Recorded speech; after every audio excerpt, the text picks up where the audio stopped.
मोदी जी कहते हैं ट्रंप हमारे बड़े अच्छे मित्र हैं। तो अगर ट्रंप के सवाल पर मोदी जी खामोश रहेंगे तो ट्रंप की बात कोई दुनिया मानेगी। मोदी जी से मिलने के लिए समय मांगा था, मोदी जी ने समय नहीं दिया, आधा घंटा बैठा के रखा, मिले नहीं। देखिए बिहार में चुनाव है तो मोदी जी तो अभी आते रहेंगे, पहले नहीं आते थे, अब बार बार आएंगे। प्रधानमंत्री मोदी का 2 दिवसीय बिहार दौरा है और ऐसे में इस विषय पर हमारे साथ चर्चा करने के लिए मौजूद हैं भाकपा माले के राष्ट्रीय महासचिव दीपांकर भट्टाचार्य जी।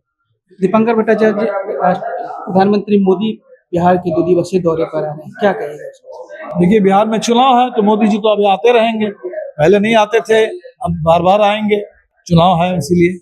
लेकिन बिहार के जो सवाल है उन सवालों पर मोदी जी कभी कोई ठोस बात करते नहीं है। अब जैसे पटना ही आएंगे, पटना के छात्रों से पूछिए, वो लगातार मांग रहे थे कि वे पटना विश्वविद्यालय को केंद्रीय विश्वविद्यालय का दर्जा मिले। आज भी विश्वविद्यालय की स्थिति बहुत दयनीय स्थिति बन गई है। वहाँ किसी तरह के कोई लगता नहीं है कि एकेडमिक माहौल बन रहा है, किसी तरह का वहाँ कोई गवर्नेंस ठीक से है, लगता नहीं है। तो पटना विश्वविद्यालय को लेके क्या करना चाहते हैं? विक्रमगंज में जाके सभा करेंगे, सोन नहर का इलाका है, हमारे सांसद है राजा राम जी काराकाट से, सुदामा जी हैं आरा से, पूरे शाहबाद के चारों सांसद मोदी जी से मिलने के लिए समय मांगा था, मोदी जी ने समय नहीं दिया, आधा घंटा बैठा के रखा, मिले नहीं। तो हमारे जो लोगों की मांग है कि सोन नहर का आधुनिकीकरण हो, उसकी गारंटी हो। डालमिया नगर जहाँ रेलवे का कारखाना लगाने की बात हुई थी, वो पूरा इलाका वीरान पड़ा हुआ है, उस इलाके के बारे में क्या घोषणा है? तो मोदी जी आते हैं, जिस इलाके में आते हैं वहाँ की कोई ठोस बात करते नहीं है और कुछ इधर उधर की बात करके चले जाते हैं। 1 महीने बाद आ रहे हैं पहलगाम के, तो पहलगाम के बाद तुरंत मधुबनी आए थे और बोल के गए थे कि आतंकवादियों को हम छोड़ेंगे नहीं। तो अभी तक देश तो यही जानना चाहता है कि आतंकवादी कहाँ से आए थे, आतंकवादी गए कहाँ, उन आतंकवादियों को कैसे सरकार सजा देगी और लोगों को न्याय कैसे मिलेगी।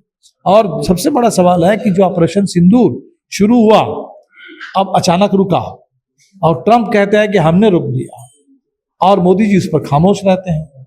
मोदी जी कहते हैं ट्रंप हमारे बड़े अच्छे मित्र हैं। तो अगर ट्रंप के सवाल पर मोदी जी खामोश रहेंगे तो ट्रंप की बात कोई दुनिया मानेगी। तो अगर आप समझते हैं कि ट्रंप की बात गलत है और मोदी जी कुछ अलग कहना चाहते हैं तो उनको तो कहना पड़ेगा तब खुल करके, क्यों खामोश है इस सवाल पर।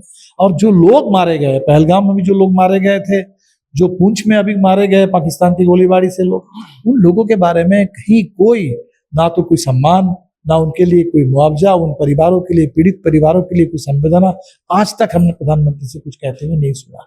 तो अगर आ रहे हैं तो बिहार की बात करें, अगर आ रहे हैं तो देश की बात करें, सुरक्षा की बात करें। और इस समय विदेश नीति के मामले में, क्योंकि मोदी जी सबसे बड़ा श्रेय यही लेते थे कि दुनिया में भारत का डंका बज रहा है, मोदी जी पूरे दुनिया में जाते हैं, सभी नेताओं से गले लगते हैं, तो सभी नेताओं से गले मिलते रहे हैं, जाते रहे हैं, हजारों हजार करोड़ रुपए खर्च कर दिए गए मोदी जी की विदेश यात्रा पर। लेकिन अब इस समय संकट की घड़ी में पता चला कि हिंदुस्तान बिल्कुल अलग थलग है, वो अमेरिका भी आपके साथ नहीं है, कोई आपके साथ खड़े नहीं हो रहा है। तो आपकी पूरी विदेश नीति फेल कर गई और इसीलिए इस समय जब आपकी नीति फेल कर गई, आप तमाम विपक्षी सांसदों को भेज रहे हैं कि आप लोग दुनिया में जाकर के लोगों को समझाइए। तो आपकी नीतियां जब फेल कर गई तो बिहार में आकर के आपको तो बताना चाहिए। राष्ट्रीय सुरक्षा की नीति भी फेल है, विदेश नीति भी फेल है, आर्थिक विकास और रोजगार, किसान और मजदूरों का जो सवाल है उस पर तो कोई सरकार पूरी तरह से फेल है। तो हमें लगता है कि मोदी जी आ रहे हैं, जनता के सवालों पर जवाब दे और पूरे देश में इस समय जो मजदूर लड़ रहे हैं 4 श्रम कानूनों के खिलाफ, वो कानून को वापस ले। बिहार लंबे समय से लड़ रहा है, 65% आरक्षण बिहार का हक बनता है, वो आरक्षण का हक कैसे बिहार को मिलेगा उस पर बताएं बिहार के लोगों को आकर। सर, क्या कहेंगे शिक्षा को लेकर? जिस तरीके से बिहार में शिक्षा की जो स्थिति और भाकपा माले काफी निखर होकर शिक्षा और रोजगार को लेकर मुद्दे पर सामने आई है, क्या अभी भी वो प्रभाव जारी है? मतलब 2024 में जिस तरीके से आप लोग शिक्षा और रोजगार को लेकर बिल्कुल बिल्कुल, देखिए शिक्षा तो देखिए कोई चुनाव से जुड़ा हुआ सवाल नहीं है, बिहार से जुड़ा हुआ सवाल है। बिहार को आगे बढ़ना है तो बिना शिक्षा बिहार आगे बढ़ नहीं सकता। गरीब प्रदेश है और गरीबों के लिए शिक्षा ही सबसे बड़ा उनके पास आगे बढ़ने के लिए रास्ता है। और अभी सरकार की जो शिक्षा नीति है वो नीति है निजीकरण की, शिक्षा को महंगी बनाने की, ताकि गरीब शिक्षा से वंचित हो जाए। इसीलिए शिक्षा के जो सवाल है वो सिर्फ बिहार का नहीं है और सिर्फ चुनाव से, चुनाव में भी हम चाहते हैं कि इसी एजेंडे पर बात हो और शिक्षा नीति बदले। नीतीश जी जब मुख्यमंत्री बने थे 2 आयोग बनाए थे, एक भूमि सुधार के नाम पर, एक शिक्षा सुधार के नाम पर। दोनों आयोग की रिपोर्ट आई तो चलो मान लिया भूमि सुधार के आयोग की रिपोर्ट को आपने ठंडे बस्ते में डाला क्योंकि आपको सामंती ताकतों को खुश रखना है, पूरे बिहार के जमींदारों को खुश रखना है, भाजपा के दबाव में चलना है।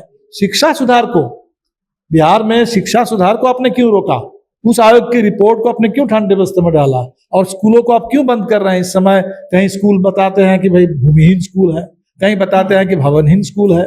तो स्कूलों को बंद करना, बिहार में जहां और स्कूल चाहिए और कॉलेज चाहिए और टीचर चाहिए और स्कूल के लिए और फैसिलिटी चाहिए, वहाँ लगातार कटौती हो रही है। ये तो बिहार के साथ अन्याय है और इसीलिए बड़ा मुद्दा है और इस मुद्दे पर बिहार लड़ रहा है, लड़ेगा और चुनाव में भी ये बड़ा मुद्दा बनेगा। शिक्षा सचिव के द्वारा कहा गया है कि सर 10 अगस्त को सारी समस्याएं जो शिक्षा की है, जो शिक्षकों की जो सारी समस्याएं हैं वो खत्म कर दी जाएगी। क्या अब पता नहीं 10 अगस्त को क्या होने वाला है। अभी ऐसा लगातार जो लोग मांग कर रहे हैं शिक्षा के जुड़े तमाम सवालों पर, वहाँ जो रसोइया खाना बनाती है वो भी शिक्षा का ही सवाल है। अब उनकी मांगे हैं कि भाई हमको 1650 मिलता है तो हमारे पैसा कब बढ़ेगा। तो शिक्षा के लिए आपको कोई एक दिन के लिए इंतजार क्यों करना है कि एक कोई दिन आएगा उस दिन पूरे रातों रात हम ठीक कर देंगे? पूरे इतने 20 साल से सरकार चल रही है, शिक्षा चौपट हो रही है और सरकार कुछ नहीं कर रही है। बहुत बहुत शुक्रिया सर। तो आप सुन रहे थे दीपंकर भट्टाचार्य की। आपकी क्या प्रतिक्रिया वो हमें कमेंट में जरूर बताइएगा और ऐसे ही तमाम खबरों से जुड़े रहने के लिए देखते रहें आर्यन खबर।